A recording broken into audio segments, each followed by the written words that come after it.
ಕನ್ನಡ ಚಾನಲ್ಗೆ ತಮಗೆಲ್ಲರಿಗೂ ಸ್ವಾಗತ. ಬನ್ನಿ ಇವತ್ತು ಒಂದು ಚರ್ಚೆನೆ ಮಾಡಿಬಿಡೋಣ ಶೇರ್ ಮಾರ್ಕೆಟ್ ಬಗ್ಗೆ. ಇವತ್ತು ಭಾನುವಾರ, ಇವತ್ತು ಚರ್ಚೆ ಮಾಡೋಣ. ದಯವಿಟ್ಟು ಈ ವಿಡಿಯೋನ ಕಂಪ್ಲೀಟ್ ಆಗಿ ನೋಡಿ. ಯಾವ್ದ್ರ ಬಗ್ಗೆ ಮಾಡೋಣ ಅಂತ ಹೇಳಿದ್ರೆ LIC ಬಗ್ಗೆ ಮಾತಾಡೋಣ. ಆಮೇಲೆ ಭಾರತದಲ್ಲಿ 2023ರಲ್ಲಿ ಸುಮಾರು IPOಗಳು ಬಂತು. ಅದರಲ್ಲಿ ಸುಮಾರು 239 IPOಗಳ ತನಕ ಬಂತು. ಅದ್ರ ಬಗ್ಗೆನೂ ಚರ್ಚೆ ಮಾಡೋಣ. ಆಮೇಲೆ ಇನ್ನೊಂದು ತುಂಬ ಮುಖ್ಯವಾಗಿ ಅಮೆರಿಕದಲ್ಲಿ NVIDIA ಕಂಪನಿ, ಇದ್ರದ್ದು ಒಂದು ಅಬ್ಬರ, ಇದ್ರದ್ದು ಒಂದು ರ್ಯಾಲಿ ಹೇಗೆ ಜಗತ್ತಿನ ಒಂದು ಆರ್ಥಿಕ ವ್ಯವಸ್ಥೆ ಮೇಲೆ ಮತ್ತು ಭಾರತದ ಶೇರ್ ಮಾರ್ಕೆಟ್ ಮೇಲೆ ಎಷ್ಟು ಪರಿಣಾಮ ಬೀಳ್ಬೋದು, ಈ ಕಂಪ್ನಿಯಿಂದ ಒಂದು ಆರ್ಟಿಫಿಷಿಯಲ್ ಇಂಟೆಲಿಜೆನ್ಸ್ ಕಂಪ್ನಿ, ಒಂದು ಸೆಮಿಕಂಡಕ್ಟರ್ ಕಂಪ್ನಿ ಎಷ್ಟು ಪರಿಣಾಮ ಬೀಳ್ಬೋದು ಅಂತಲೂ ನೋಡೋಣ. ಇದೇನಾರ ಒಂದು ಸಿಲಿಕಾನ್ ವ್ಯಾಲಿ ಬಂತಲ್ಲ, ಆಗಿಂದ ಬೂಮ್ ಇದು ವರ್ಲ್ಡ್ ವೈಡಲ್ಲಿ ಏನಾರ ಒಂದು ಮಾಡೋ ಚಾನ್ಸಸ್ ಮುಂದೆ ಇದೆಯಾ, ಒಂದು ಸ್ವಲ್ಪ ಚರ್ಚೆ ಮಾಡೋಣ. ಒಂದು ಸ್ವಲ್ಪ ಇಂಟ್ರೆಸ್ಟಿಂಗ್ ಆಗಿರುತ್ತೆ. ಬನ್ನಿ ಮುಂದೆ ಹೋಗೋಣ, ನೋಡೋಣ ಏನಾಗಿದೆ ಅಂತ. LIC ಲೈಫ್ ಇನ್ಶೂರೆನ್ಸ್ ಕಾರ್ಪೊರೇಷನ್, ಇದ್ರ ಬಗ್ಗೆ ನೋಡೋದಾದರೆ ಹೋದ ವರ್ಷ ಫೆಬ್ರವರಿ 2023ರಲ್ಲಿ ಇದು ಬಂದು ಸುಮಾರು 567 ರೂಪಾಯಿ ಇತ್ತು ಇದು ಪ್ರತಿಯೊಂದು ಶೇರಲ್ಲಿ. ಇವಾಗ ಇದು ನೋಡೋದಾದರೆ ಫೆಬ್ರವರಿ 2024ರಲ್ಲಿ ಇದು ಪ್ರತಿಯೊಂದು ಶೇರಿನ ಬೆಲೆ ಬಂದು 1066 ರೂಪಾಯಿ ಇದೆ. ಅಂದರೆ ಇದು ಸುಮಾರು ಒಂದು ವರ್ಷದಲ್ಲಿ ಹತ್ತತ್ರ ಒಂದು ಡಬಲ್ ಅಷ್ಟೇ ರಿಟರ್ನ್ಸ್ ಕೊಟ್ಟಿದೆ ಅಂತ ಹೇಳ್ಬೋದು. ಅದೇ ರೀತಿ ಇದು 2023ರಲ್ಲಿ ಇದು IPOಗೆ ಬಂದಾಗ, ನಮ್ಮ ದೇಶದ ಶೇರ್ ಮಾರ್ಕೆಟ್ IPOನಲ್ಲಿ ಇದು ಲೀಸ್ಟ್ ಆದಾಗ ಇದು ಪ್ರತಿಯೊಂದು ಶೇರಿನ ಬೆಲೆ ಸುಮಾರು ಒಂದು 800 ರೂಪಾಯಿ ಇತ್ತು.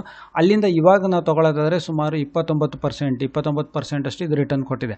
ಅದೇ ಒಂದು ವರ್ಷದಲ್ಲಿ ನೋಡೋದಾದರೆ ಇದು LIC ರಿಟರ್ನ್ಸ್ ಕೊಟ್ಟಿರೋದು ಆಲ್ಮೋಸ್ಟ್ ಹತ್ತತ್ರ ಒಂದು ಡಬಲ್ ಅಷ್ಟು ರಿಟರ್ನ್ಸ್ ಕೊಟ್ಟಿದೆ. ಇದರಿಂದ ಏನು ಅರ್ಥ ಆಗುತ್ತೆ ಅಂದರೆ ಎಂಟ್ರಿ ಮತ್ತು ಎಕ್ಸಿಟ್ ಪಾಯಿಂಟ್ಸೂ ತುಂಬಾ ಮ್ಯಾಟ್ರ್ ಆಗುತ್ತೆ. ಇದು ಇಂಪಾರ್ಟೆಂಟ್ ಆಗುತ್ತೆ, ಮುಖ್ಯ ಆಗುತ್ತೆ. ಅದೇ ರೀತಿ 560 ರೇಂಜಲ್ಲಿ ಬಂದಾಗ ಯಾರು ಶೇರ್ ಖರೀದಿ ಮಾಡಿದರು ಅಂದರೆ 800 ರೂಪಾಯಿ ಒಂದು ಒಳ್ಳೆ ದೊಡ್ಡ ಕಂಪ್ನಿ ಶೇರ್ಸ್ ಒಂದು 500 ರೂಪಾಯಿ ಬಂದಾಗ ಇದನ್ನು ಖರೀದಿ ಮಾಡಿದ್ರು. ಇದು ಯಾವ ಥರ ಅಂತ ಹೇಳಿದ್ರೆ ಒಂದು ಪೇಟಿಎಮ್ಮಲ್ಲಿ ನೋಡ್ಬೋದು ನೀವು, ಸುಮಾರು ಒಂದು ವಾರದಲ್ಲಿ ಹೆಚ್ಚು ಕಡಿಮೆ 20-25% ಏರಿಕೆ ಆಯಿತು. ಇದನ್ನು ಒಂದು ಬಾಟಮ್ ಫಿಶಿಂಗ್ ಅಂತಲೂ ಹೇಳ್ತಾರೆ. ಅದೇ ರೀತಿ ಈ LIC ಬಗ್ಗೆ ನೋಡೋದಾದರೆ ಈ LIC ಬಂದ್ಬಿಟ್ಟು PSU ಪಬ್ಲಿಕ್ ಸೆಕ್ಟರ್ ಅಂಡರ್ಟೇಕಿಂಗ್ಸ್ ಬ್ಯಾಂಕ್ಸ್ಗಳು ಅಥವಾ PSU ಕಂಪ್ನಿಗಳಲ್ಲಿ ಇದು ಇನ್ವೆಸ್ಟ್ ಮಾಡಿದೆ. PSU ಅಂದರೆ ಏನಿಲ್ಲ, ಗೌರ್ಮೆಂಟ್ ಬ್ಯಾಂಕ್ಗಳು. PSU ಅಂತ ಹೇಳಿದ್ರೆ ಗೌರ್ಮೆಂಟ್ ಬ್ಯಾಂಕ್ಗಳಾಗಿರ್ಬೋದು, ಗೌರ್ಮೆಂಟ್ ಕಂಪ್ನೀಸ್ಗಳಾಗಿರ್ಬೋದು, ಪಬ್ಲಿಕ್ ಸೆಕ್ಟರ್ ಅಂಡರ್ಟೇಕಿಂಗ್ಸ್ ಅಂತ ಹೇಳ್ತೀವಿ. ಅದ್ರ ಜೊತೆಗೆ ಇದಕ್ಕೆ ಒಂದು ರಿಪೋರ್ಟ್ ಕೊಡ್ತು ರೀಸೆಂಟ್ಲಿ, ಇನ್ಕಮ್ ಟ್ಯಾಕ್ಸಿಂದ ಇದಕ್ಕೆ ರೀಫಂಡ್ ಬಂದಿದೆ ಅಂತ. ಅದನ್ನು ನೋಡೋಣ ಬನ್ನಿ.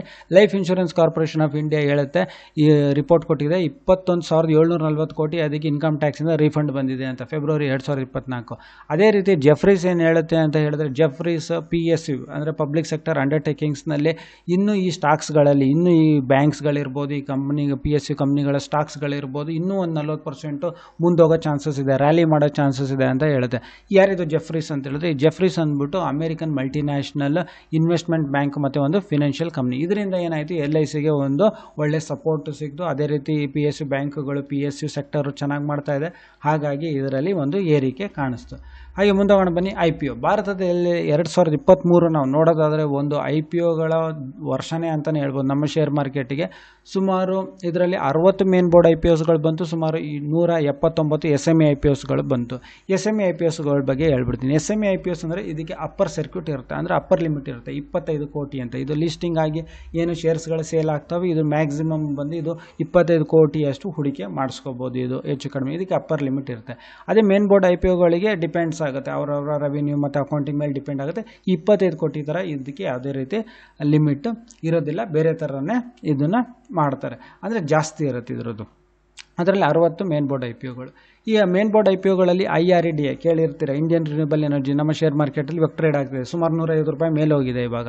ಇದು IPOದಲ್ಲಿ ಇದು 32 ರೂಪಾಯಿಗೆ ಆಗಿದ್ದು, ಇಶ್ಯೂ ಪ್ರೈಸ್ ಬಂದು 32 ರೂಪಾಯಿ. ಅದೇ ಮಾರ್ಕೆಟಿಗೆ ಬರ್ತಿದ್ದಂಗೆ ಇದು 97 ರೂಪಾಯಿಗೆ ಹೋಯಿತು, ಅಂದರೆ ಸುಮಾರು 97 ರೂಪಾಯಿಗೆ ಹೋಯಿತು, ಸುಮಾರು 200% ಅಲ್ಲೇ ರಿಟರ್ನ್ಸ್ ಕೊಟ್ಟಿದ್ದು. ಇವಾಗ ಫೆಬ್ರವರಿ 2024ಕ್ಕೆ ನಾವು ನೋಡೋದಾದರೆ ಇದು ಸುಮಾರು 154 ರೂಪಾಯಿಯಲ್ಲಿ 100-150 ರೂಪಾಯಿ ಮೇಲೆ ಇದು ಟ್ರೇಡ್ ಮಾಡ್ತಾ ಇದೆ. ಒಂದು ಒಳ್ಳೆ ಒಂದು ರಿಟರ್ನ್ಸ್ ಕೊಟ್ಟಿರೋ ಒಂದು ಮೇನ್ ಬೋರ್ಡ್ IPO 2023.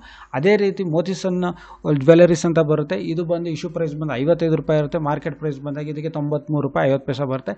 ಇದರದ್ದು ಮೇನ್ ಏನು ಅಂತ ಹೇಳಿದ್ರೆ ಸಬ್ಸ್ಕ್ರಿಪ್ಷನ್ಸ್ 173ರಷ್ಟು, ಅಂದರೆ ಮೇನ್ ಬೋರ್ಡ್ IPOದಲ್ಲಿ ಮಾತಾಡ್ತಾ ಇರೋದು ನಾವು ಇದೆರಡನ್ನ, 173ರಷ್ಟು ಪಟ್ಟು ಇದನ್ನು ಸಬ್ಸ್ಕ್ರೈಬ್ ಮಾಡಿದ್ರು, ಅಂದರೆ ಅಪ್ಲಿಕೇಶನ್ಸ್ಗಳು ಬಂದಿತ್ತು ಅಂತಲೇ ಹೇಳ್ಬೋದು.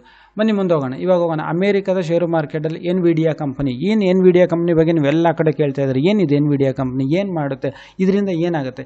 ಈಗ 1960, 70, 80ರಲ್ಲಿ ಒಂದು IT ಕಂಪ್ನಿ ಬೂಮ್ ಬಂತು ಗೊತ್ತಾ, ಅಮೇರಿಕದಲ್ಲಿ ಸಿಲಿಕಾನ್ ವ್ಯಾಲಿ ಬೂಮ್ ಬಂದು ಹೆಂಗೆ ಬೇರೆ ಬೇರೆ ದೇಶಗಳು, ಅದರಲ್ಲೂ ಭಾರತದಲ್ಲಿ ಹಲವಾರು ಒಂದು IT ಸೆಕ್ಟರೇ ಬಂದು ಓಪನ್ ಆಯಿತು.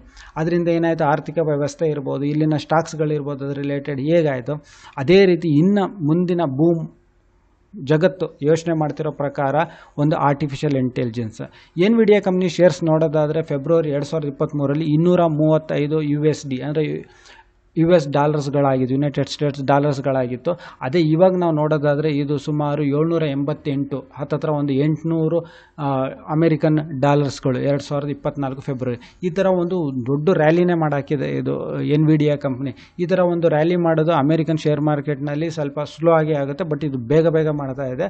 ಅದಕ್ಕೆ ಇದು ಏನಕ್ಕೆ ಇದು ಕಂಪ್ನಿ ಏನು ಮಾಡುತ್ತೆ ಅಂತ ಹೇಳಿದ್ರೆ ಆರ್ಟಿಫಿಷಿಯಲ್ ಇಂಟೆಲಿಜೆನ್ಸ್. ಈ ಜಗತ್ತಲ್ಲಿ ಇವಾಗ ಇನ್ನು ಮುಂದೆ ದೊಡ್ಡ ಇದು ಕಂಪ್ನಿಗಳು ಯೋಚನೆ ಮಾಡ್ತಿರೋ ಪ್ರಕಾರ ಇನ್ನು ಮುಂದೆ ಆರ್ಟಿಫಿಷಿಯಲ್ ಇಂಟೆಲಿಜೆನ್ಸು, ರೋಬೋಟ್ಸ್ಗಳು, ಆ ರೋಬೋಟ್ಸ್ಗಳು ನಡೆಸೋದಕ್ಕೆ ಬೇಕಾಗಿರೋ ಒಂದು ಆರ್ಟಿಫಿಷಿಯಲ್ ಇಂಟೆಲಿಜೆನ್ಸು, ಅದ್ರ ಸಾಫ್ಟ್ವೇರ್, ಅದ್ರ ಚಿಪ್ಸ್ಗಳು ಏನು ಇರ್ತಲ್ಲ ಅದು ತುಂಬ ಮುಂದುವರಿಯುತ್ತೆ. ಯಾಕಂದರೆ ಡಿಮ್ಯಾಂಡ್ ಆಗಿದೆ. ಮೊದಲು ನೀವು ಕಾಲ್ ಸೆಂಟ್ರಿಗೆ ಕಾಲ್ ಮಾಡ್ತಾಯಿದ್ರೆ, ಆಮೇಲೆ ಚಾಟ್ ಮಾಡ್ತಾಯಿದ್ರೆ, ಇವಾಗ ಚಾಟ್ ಮಾಡಿದಾಗ ಅಲ್ಲಿ ಬೇರೆ ಚಾಟ್ ಮಾಡೋದಕ್ಕಿಂತ ಇವಾಗ ಒಂದು ಕಂಪ್ಯೂಟರೇ ಅಂದರೆ ಒಂದು ಸಾಫ್ಟ್ವೇರೇ ನಿಮ್ಮ ಜೊತೆ ಚಾಟ್ ಮಾಡ್ತಾ ಇರುತ್ತೆ. ಆ ಥರ ಆಗಿದೆ ಇವಾಗ. ಅದಕ್ಕೆ ಡಿಮ್ಯಾಂಡ್ ಇದೆ. ಈ ಒಂದು ಕಂಪನಿ ಬಂದು ಎನ್ವಿಡಿಯಾ ಕಂಪ್ನಿ ಬಂದುಬಿಟ್ಟು ಇದು ಆರ್ಟಿಫಿಷಿಯಲ್ ಇಂಟೆಲಿಜೆನ್ಸ್ ಚಿಪ್ ಮ್ಯಾನುಫ್ಯಾಕ್ಚರಿಂಗ್ ಮಾಡುತ್ತೆ. ನೀವು ನೋಡ್ಬೋದು ಇವಾಗ ಇನ್ನು ಮುಂದೆ ರೋಬೋಟ್ಗಳಿಗೆ ಆಮೇಲೆ ಹ್ಯೂಮನ್ ಬೀಯಿಂಗ್ ಕೆಲಸನ ಸುಮಾರು ರೋಬೋಟ್ಸ್ಗಳೇ ಮಾಡೋ ಚಾನ್ಸಸ್ ಇರುತ್ತೆ, ಅಥವಾ ಸಾಫ್ಟ್ವೇರ್ಸ್ಗಳೇ ಮಾಡುತ್ತೆ ಅಂತ. ಇದು ಹೆಚ್ಚು ಕಡಿಮೆ ChatGPT ಇರ್ಬೋದು, ಇದು ಒಂದು artificial intelligence software, Google artificial intelligence ಇರ್ಬೋದು. ಇದು ಎಲ್ಲದಕ್ಕೂ ಈ ಒಂದು ಎನ್ವಿಡಿಯಾ ಮಾಡೋ ಒಂದು ಸೆಮಿಕಂಡಕ್ಟರ್ಸು ತುಂಬಾ ಆರ್ಟಿಫಿಷಿಯಲ್ ಇಂಟೆಲಿಜೆನ್ಸ್ನ ಚೆನ್ನಾಗಿ ಸಪೋರ್ಟ್ ಮಾಡುತ್ತೆ. ಅದೇ ರೀತಿ ಈ ಬೂಮಿಂದ ನಮ್ಮ ಭಾರತಕ್ಕೆ ಏನಾರ ಸಹಾಯ ಆಗುತ್ತೆ, ಆಗ್ಬೋದು, ಹೇಳೋಕ್ಕಾಗೋದಿಲ್ಲ.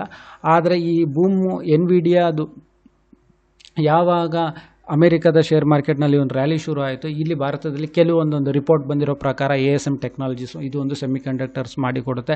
ಆಮೇಲೆ SPEL ಸೆಮಿಕಂಡಕ್ಟರ್ಸ್ ಲಿಮಿಟೆಡ್ ಈ ಶೇರ್ಸ್ಗಳಲ್ಲಿ ಏರಿಕೆ ಆಗಿದೆ, ಆಲ್ರೆಡಿ ಏರಿಕೆ ಆಗಿದೆ. ಇನ್ನು ಯಾವ ಶೇರ್ಸ್ಗಳಲ್ಲಿ ಏರಿಕೆ ಆಗುತ್ತೋ ಅದರದ್ದು ಯಾವ ರಿಲೇಟೆಡಲ್ಲಿ ಈ ಟೆಕ್ನಾಲಜಿಗಳ ಕಂಪ್ನಿಗಳಲ್ಲಿ ಯಾವ ಥರ ಆಗುತ್ತೋ ಅಂತ ನಾವು ಮುಂದೆ ಕೂತಿ ನೋಡೋಣ. ಈ ವಿಡಿಯೋ ನೋಡೋದಕ್ಕೆ ತಮಗೆಲ್ಲರಿಗೂ ತುಂಬ ಧನ್ಯವಾದ. ದಯವಿಟ್ಟು ಈ ಚಾನಲ್ನ ಸಬ್ಸ್ಕ್ರೈಬ್ ಮಾಡಿ, ಈ ವಿಡಿಯೋನ ಲೈಕ್ ಮಾಡಿ. ತಮಗೆಲ್ಲರಿಗೂ ತುಂಬ ಧನ್ಯವಾದ.